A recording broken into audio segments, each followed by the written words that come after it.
Hey guys, I've got some new artwork for you today, another one done in Procreate. This is a study I did of a painting by Melanie Thompson. She's an incredible oil painter, and I will share her website in the description, so you guys should definitely go check her out. So I'll show you the process of the painting, and as always, I'll just give you my thoughts. Please remember to subscribe if you like what I'm doing and like the video. And as always, feel free to leave a comment with any feedback you guys have with me. So yeah, thanks, and I hope you like the video. Let's go. So this just started out by me sketching with the round brush and creating little thumbnails. This first one I started just is very basic. I didn't even have an idea. I was just painting with greens and trying to generate an idea for what I wanted to do. And for me, that's not a good approach. I find it very hard to just start working without an idea and hope to just generate something by moving my hand on the page. Some artists work well that way. I can't. What happens with me is I start drawing without an idea and I create a bunch of really bad stuff, and then I get discouraged and it kind of breaks the flow and I just don't feel like drawing anymore because I just started off by creating a bunch of stuff that looks horrible.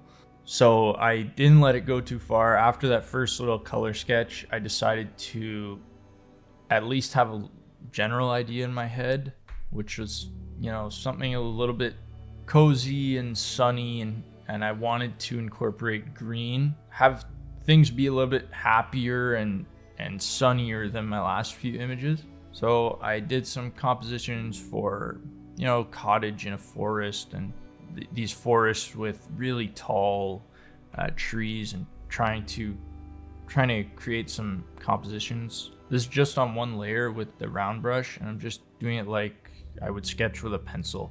So there's only one layer, and I'm just kind of blocking in values that way. And this sketch I ended up going with was actually based on this painting by Melanie Thompson. What ended up happening is I decided to just make this a study of this painting because I really loved the simplicity of the composition and the colors she used. And so I just decided to study her use of colors and color temperature and the brushwork, and then just add a couple of foreground elements of my own to change the focus of the image a little bit, maybe just create a little bit of storytelling. My line drawing probably didn't need this much detail, but I like to spend some time on my personal work doing line drawing as part of the process, just to keep that skill. I want to keep developing that because I think it is really important. And if you spend years painting in Photoshop and just using values and painting with color and using all the tools that Photoshop has to create images, I think you can neglect your drawing skills. For me at least, I think drawing skills are really important, and it's just fun. And the more skilled you get at drawing, the more free you are to just explore stuff in your sketchbook, and it's very versatile. It's the most versatile way to create art. You can do it anywhere, and you can communicate just about anything just through drawing.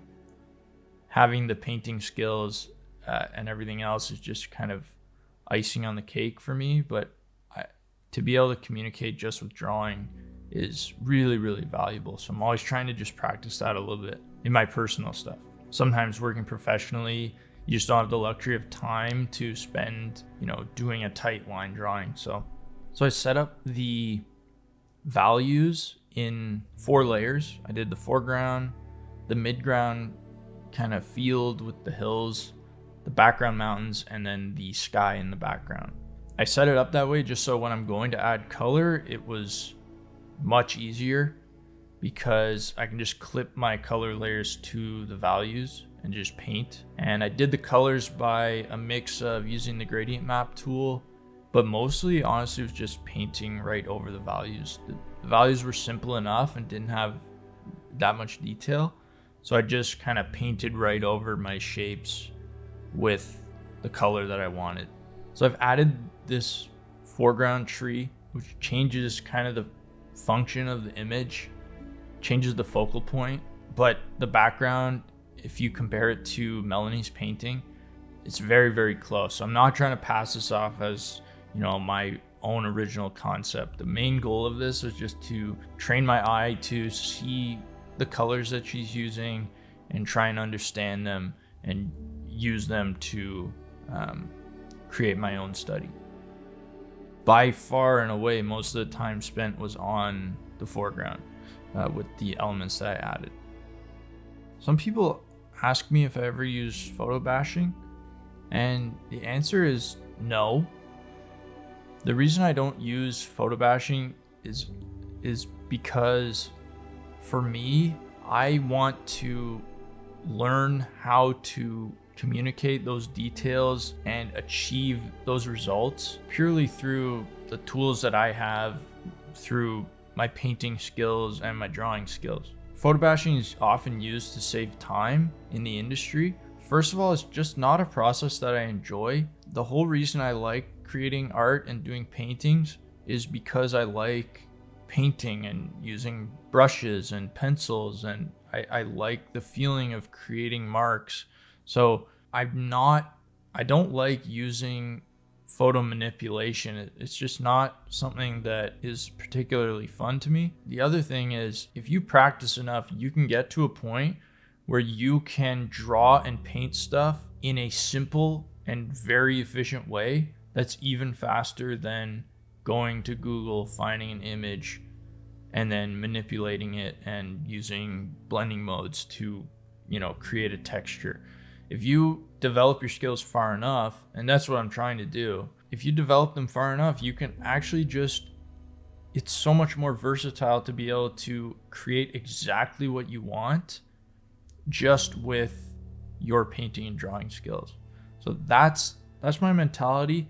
And I'm not saying that that's me, but that's my mentality, and that's where I want to be, hopefully one day. And if you're looking for work and you create a portfolio using a lot of photo bashing, that's the work you're gonna get most likely. So keep that in mind too, if you're a student or if you're trying to get into the industry.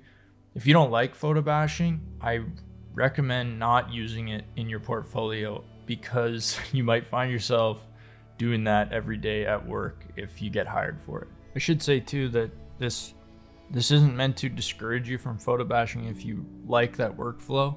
And this also doesn't apply to people that can only achieve their desired look with photo bashing, like matte painters or, highly realistic environments like for film. And this just applies to me and the type of work that I do. You can see now I've really started adding details to my foreground tree. Now right here, the painting is more or less finished, and I could have just walked away at this point, but when I add the moose into the foreground, everything it spiraled out of control a little bit. This moose I drew years ago for a D&D campaign I was in. So I had that on my computer and I always really liked it. So I figured I would use it because I wanted to have something under the tree, like a figure of some kind. The moose just popped into my head because it seemed like a more interesting option than the quintessential little guy holding a stick. So I dropped the moose in, and then I did experiment with the idea of having a character or a couple characters interacting with the moose just to add some storytelling. But because it was such an afterthought, I found it just didn't work in the composition. And in order for that to work, I would have had to have it part of my plan right from the get-go. so that I could build the composition knowing that I wanted this to be part of it. Right now, the hero of the image is the tree. So trying to add this interaction with the moose and characters just felt like forced, and it just felt awkward. So I ended up removing the character even after I spent all this time painting him. I left the moose, and I still think the composition is a little bit weaker with the moose because it shares kind of the same depth and visual weight as the tree. They're kind of awkwardly sitting the same distance from the camera. I sacrificed a little bit of the quality of the composition just because I liked the moose. I wanted to keep the moose in, and it adds a little bit of something. I'm not even sure what. It adds a little bit of, in my mind at least, a little bit of fantasy and mystery. I'm trying not to adhere so hard to, these rules of composition that say you must do this and you can't do that. I like the moose. It made it a little bit worse, but I'm happy that I left him in. And I even kept that character right until pretty much the very end. And debating about should I take him out, and it was like a thorn in my side, the whole image. And then very end, I finally decided to just remove it, and it was like a weight off my shoulders. So I knew it was the right call. So that's pretty much it for the image. I made some last little color adjustments, I think in Photoshop, I can't even remember. And I just made some final tweaks to the foreground, like removing some of the bushes under the tree, which I felt were just crowding the composition, especially since I added the moose. And thank you, Melanie Thompson, for making this awesome oil painting for me to study.